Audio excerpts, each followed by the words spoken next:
I can stop the recording.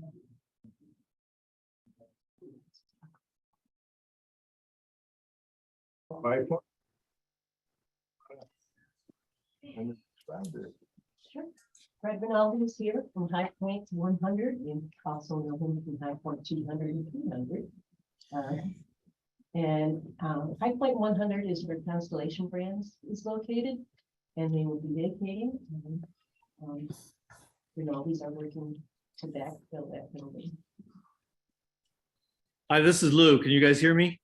Yes. Yep. I can hear you, but it's very muffled. I'm having a hard time making out the words. I just think it's one of those, maybe just speak up. Okay. I'll do my very best.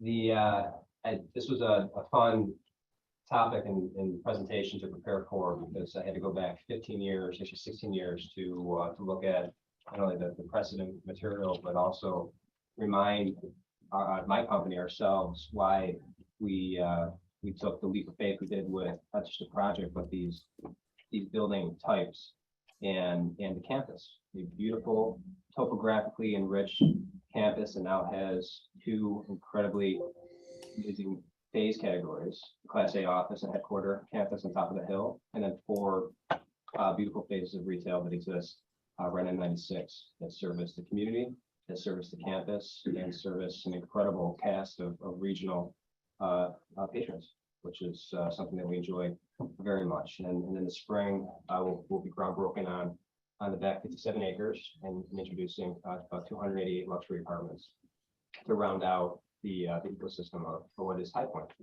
And one of the things that I wanted to touch on here, because I don't know how many times this will happen in my career, but we made a conscious decision, my father made a conscious decision a long time ago to build a building that represented back then something to be future-proof, to service the needs of business, to service the quality of life of the people who live there, our tenant employees, but also provide an architecture that we could always energize, bring to life, use in different ways. And that was something that was new to the community. It was something that was new to us, but it had great purpose. And its purpose has never been as important as it is today. We have adopted this new responsibility as landlord, especially in office and retail, but office is so front of mind for us, where we are true partners in the way that this space provides a quality of life for our tenants, for the tenant employees. And it goes so far beyond trying to encourage them to come back to work. It's how we share pride of ownership. It's how we cause this generational movement across the companies to do what offices have done so well forever, which is to educate, mentor, and build a new generation of business people, employees, enterprise, whatever the category. And so to stand here today and to be introducing Broadstone, at least to you guys, which is one of the most impressive companies that I have been able to celebrate from home, but has an incredible footprint across the country. So one of the largest landlords in the country has chosen us to be their landlord. I don't know how often I'll be able to say that. But what is amazing about that reality also is what they hope to accomplish here. This is a company that has seen every type product category, has to evaluate it, qualify it, and determine its value every day. And in our community, we have a product class that represents what they believe to be the future, to fit their needs verbatim, and to sacrifice nothing in the way that they operate their business, in the way that they grow their business. So I'm going to try to impress you with my brevity today, as I always say. And I would very much love for Lorianne and Lindsay to introduce in a more intimate way what's so special about their business. But what we've seen happen over the last couple of years, and even through the pandemic, especially with the entry of First American Equipment Finance, is a new celebration on the campus. A new category of employees that are using it in different ways, more often, more plottable, driving the culture, creating events. In 2019, we hosted 211 unique events on that campus to build a catalog of things that we could maintain and be consistent, to reset expectations and to have fun. You know, and we share with the community, but it's really born to fortify and kind of make jealous everybody else that doesn't call High Point home. And so we have found an incredible partner to do two things: to continue that theme, but now take a building that's been around for almost 15 years and show that our combined efforts were for great purpose. So I'm going to introduce Lorianne, and she's going to tell you a little bit about Broadstone Net Lease.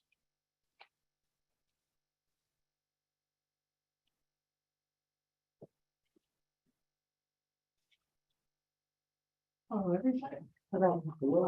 I've never had the opportunity to stand in front of such an impressive group of people, so please just bear with me.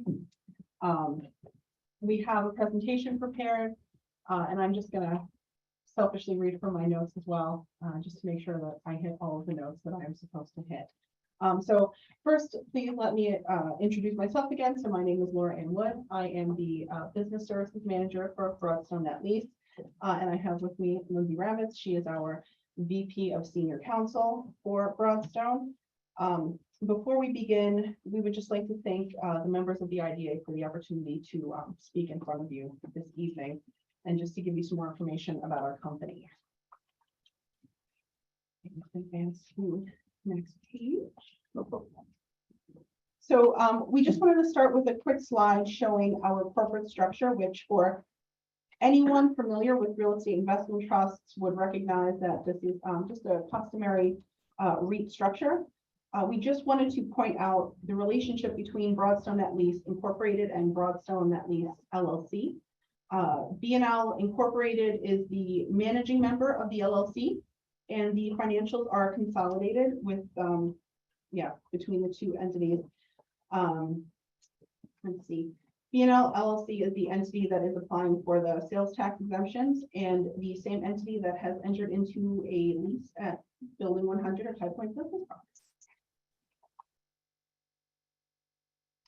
So we included this slide just to provide an at-a-glance overview of our company. So Broadstone Net Lease, traded on the New York Stock Exchange as BNL, is a real estate investment trust that acquires, owns, and manages primarily single-tenant commercial real estate properties that are net leased on a long-term basis to a diversified group of tenants. BNL's diversified portfolio of net leased real estate includes industrial, healthcare, restaurant, retail, and office property types. The REIT targets individual or portfolio acquisitions within the $5 million to $300+ million range. And just as a reminder, everything that we are referencing throughout this presentation is as of 9/30/2022.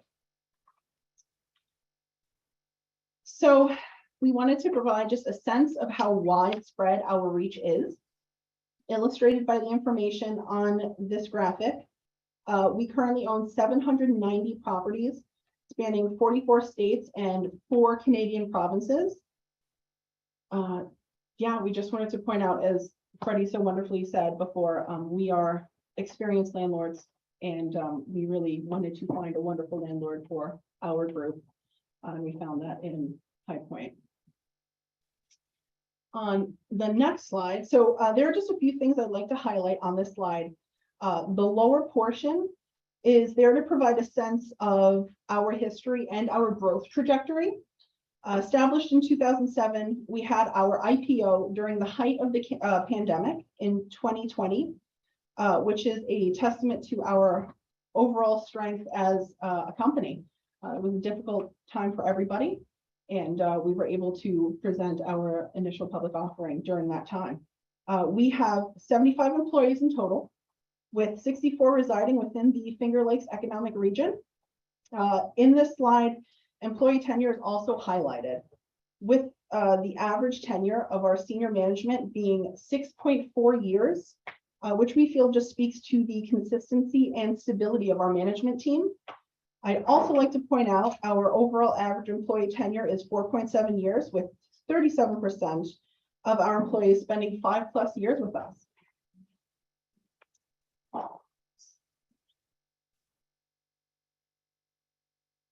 So this is a really important slide to me. So like a lot of companies in recent years, Broadstone has focused more on environmental, social, and governance initiatives. Our commitment to our employees is central to our ability to continue to deliver strong performance and financial results for our stockholders and other stakeholders. We seek to create and cultivate an engaging work environment for our employees, which allows us to attract, retain, and develop top talent to manage our business right here in the greater Rochester area. We also encourage our employees to be actively involved in the community in which they live through various initiatives. As part of our commitment to our employees and our community members, as well as supporting and giving back to those in need, we have focused on programs such as, and I will go through the list, our commitment to diversity, equity, and inclusion through our committee of the same name, which spearheads ongoing efforts to design and implement related programs and deepen our commitment to this important initiative. Broadstone also believes in our responsibility to help the communities around us by providing support to charitable organizations and encourage our team to live philanthropically. We offer regular volunteer and giving opportunities throughout the year that provide our employees with meaningful civic involvement. Our community-led engagements by our employees through a dedicated committee that is responsible for engaging with community organizations, planning and organizing various opportunities for employees to make a difference through volunteering, giving, and service, civic involvement with nonprofit organizations, and corporate donations. Pictured in this slide are some snapshots of our United Way Day of Caring event at Never Say Never Stables, a program that provides life-enriching, horse-related experiences to my apologies, to children and teens living with long-term illness, special needs, and/or other serious life-changing challenges. A large portion of our team came out to support this organization's efforts by lending a hand on site that day. And I'm really happy to say that a lot of those people, there's a lot of people from our team that were there on site, including our CEO, our COO. Commitment to our community runs straight through every employee, straight up to the top. I'd also like to mention that through a robust career development program, Broadstone strives to create an engaging work experience that allows for career development and related opportunities. We offer numerous opportunities for our employees to engage in personal and professional development, including educational support and opportunities for tuition assistance and reimbursement, participation in industry conferences and networking events, individual leadership and management training, access to an online learning library, providing an extensive collection of learning and development courses, lunch and learn meetings with our CEO and senior management team, group training, and peer mentorship opportunities. And to that end, we have a little graphic up there. B&L has won the Rochester Top Workplaces Award 8 years in a row now, which is based on the results of employee feedback surveys. We are excited about the complementary nature that our new space will lend to all of these initiatives that I have just mentioned. And I would be remiss if I didn't include a photo of the group of people that I've been speaking about this entire time. This photo was taken during our corporate dinner this last July at the Lake House. I love the connection of us enjoying our visit to Ontario County, knowing that in a few short months, Ontario County will be our new home. And with that, that is my presentation about Broadstone. I want to thank you all for your time and listening to me. Any board members have questions for any of the representatives from High Point or Broadstone?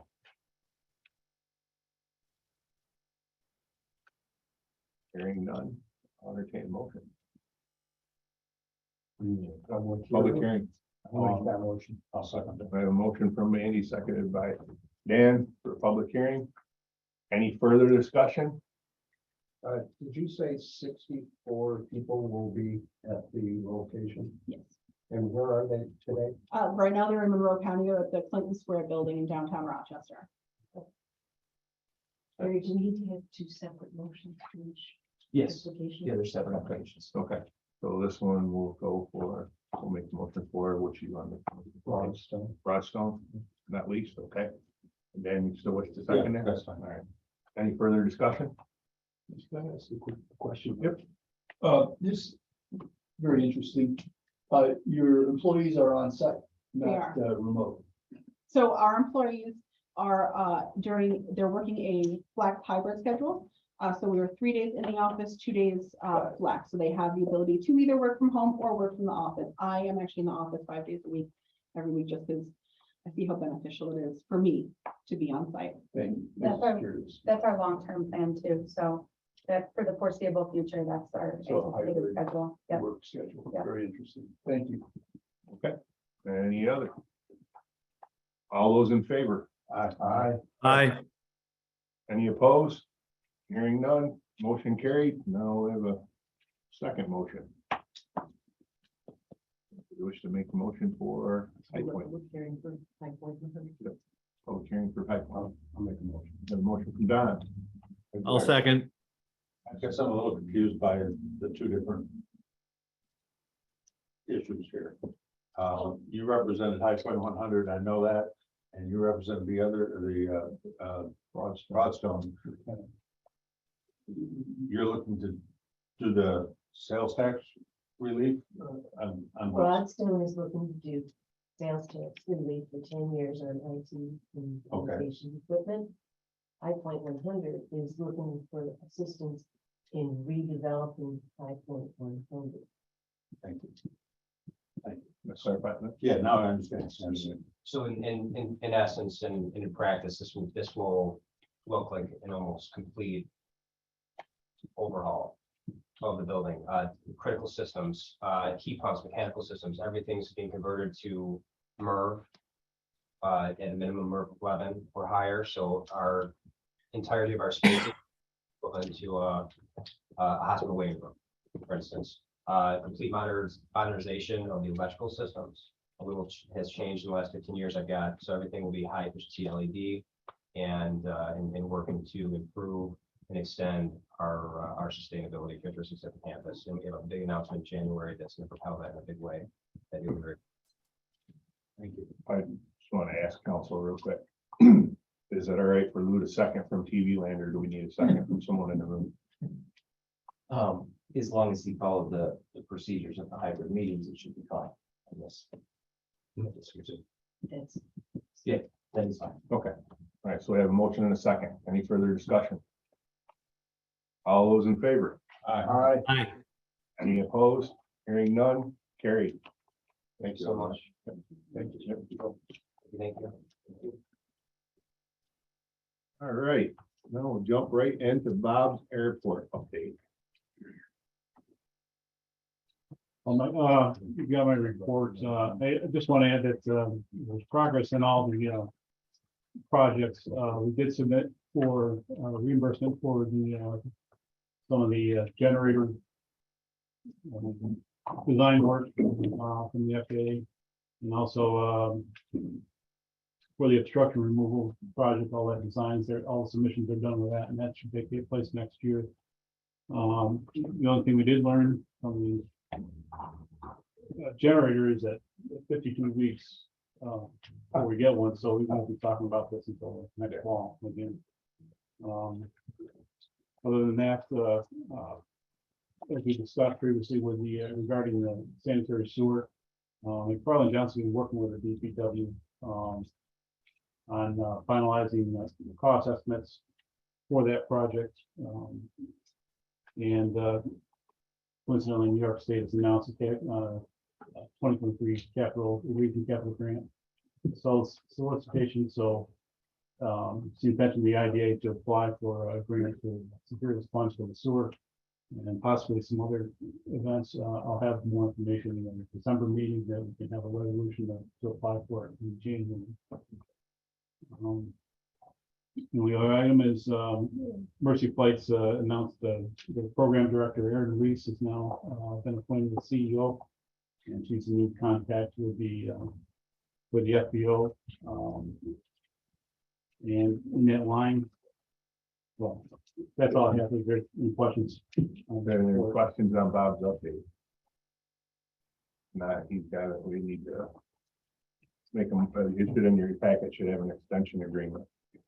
Yeah, while we're putting together the RFP, Mercy Flight has agreed to extend FTO service for an additional 2 months, give us time to transition, and so I guess go for a motion to extend that, or have Ryan, authorize Ryan to sign this agreement.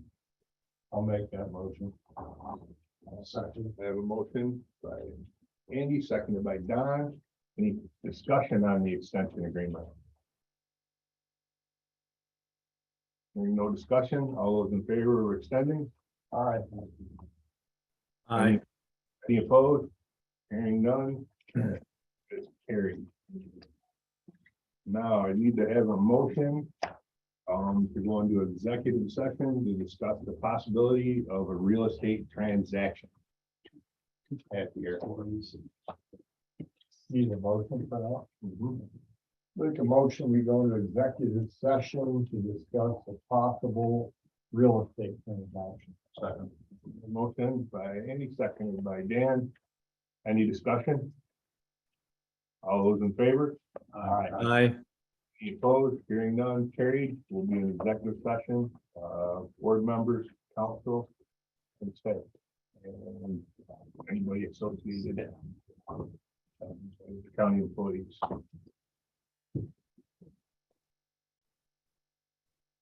You want this collected again? Yeah. Thank you. We're now out of executive session, and let the record show that you took no action in executive session. So, on to administration and meeting dates. Everybody get a chance to look at them? Tentative meeting dates?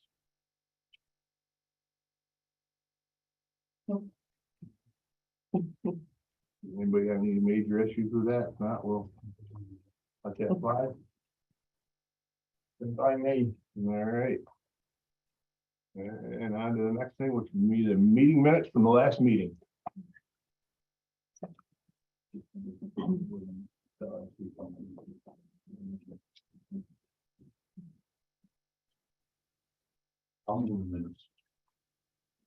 Second. I have a motion and a second. Any discussion on the minutes? All those in favor of acceptance? Aye. Aye. Any opposed? Hearing none, carried. Invoices for payment, Mike and Bob show. Okay, top half there, utilities look to be in line. Looks like there's 2 months for that top RNG bill. Invoices to McFarland for the projects I mentioned earlier. Those are 95% reimbursable from the FAA. Master agreement and grant. Labor, supplies are, that's up a little bit because we bought some tires and batteries for some of the winter equipment. And more supplies and a wheel bolt. We said it's early in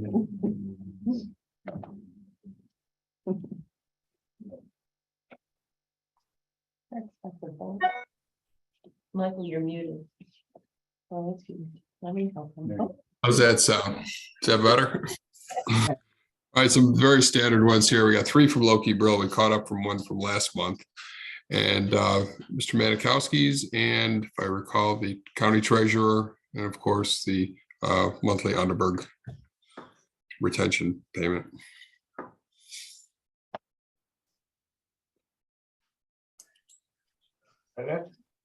That's it. That's all there was. All right. A motion on the bills.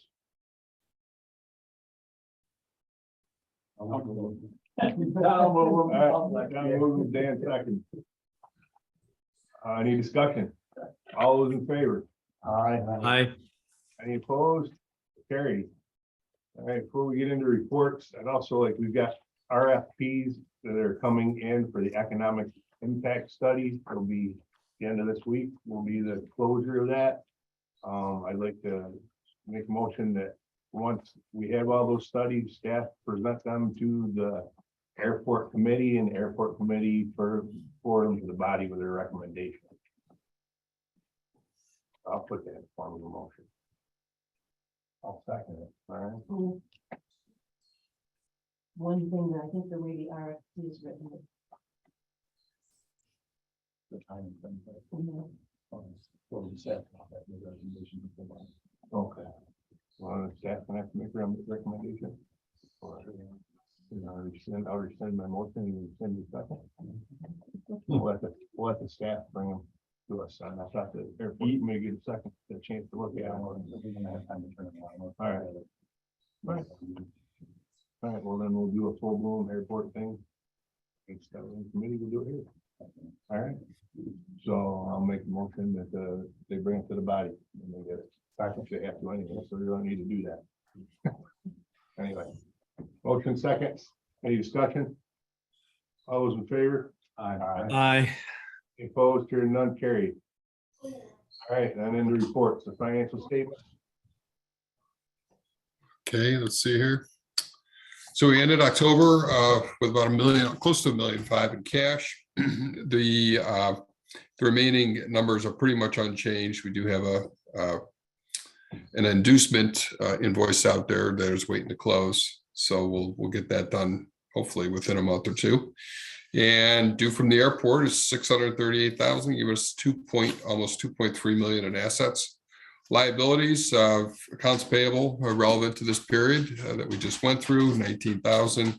And escrow is what we have in our escrow, the balance right now in the three projects that are using the payroll and labor monitoring escrow account.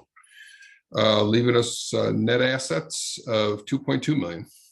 So far, it's been a pretty good year for the main fund. Jumping over to the income statement. Make sure I got the rest. So to budget, we were looking at 200,000 versus 524. Gross profit, pretty close to that, 526 to 200,000. Expenses are right in line what we budgeted. If anything, they're a little bit lower, but things are looking pretty good right there. So we've got a net income of almost 370,000 for the period ending October 22. Jumping over to the airport balance sheet. Ended up with cash of $1,500. We do have some receivables starting to build up. We got some activity on our grants. If you recall from last month, we had, I think, 2 on there and they were very small. So we do have some activity starting in our grants. The undeposited funds is just something we need to work out. That just popped up a couple of weeks ago. And then we've got the fixed assets. Those are all shrunken down. For right now, this does not, if you recall, we do not do depreciation until the end of the year. So we're at 14.6 million. AWAS giving us a total assets of $14.6 million. Payables, we've got 2. We're going to move the 200 up to that 600-1 account. I'm not sure how that stuck down there, but we got 41,000 in payables that were relative for the period. And then due to the agency fund is just the liability of 638 and total equity of 13.9 million.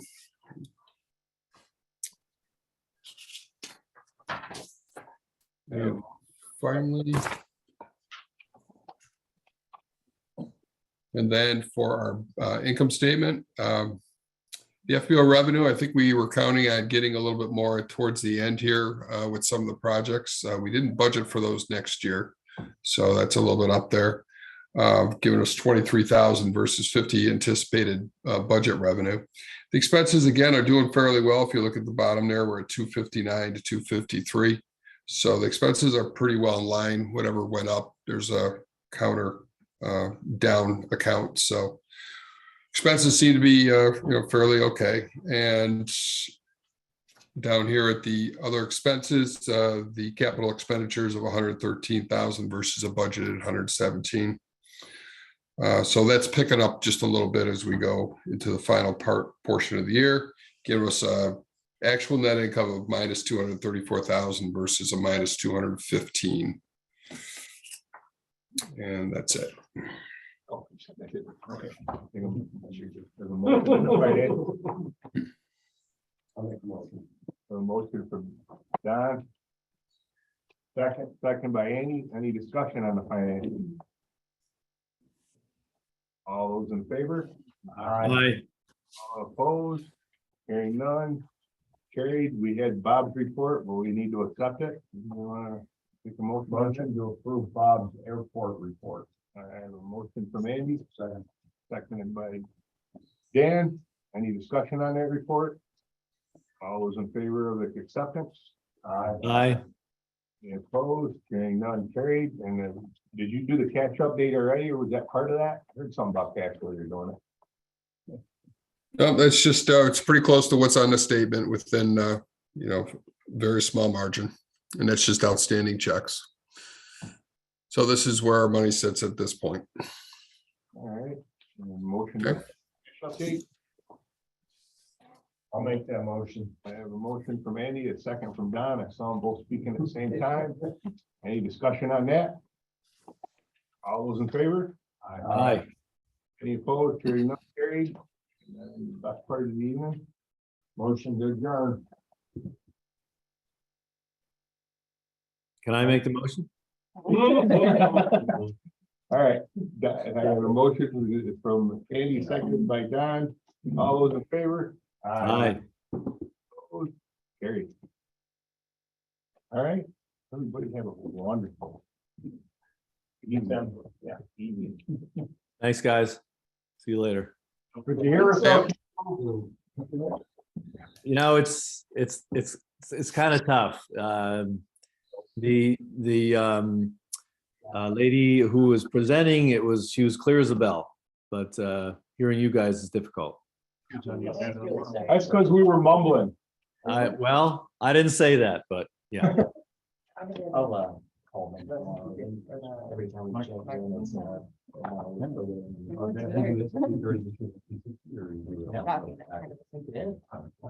yeah, so if they're spending money, they're not getting that.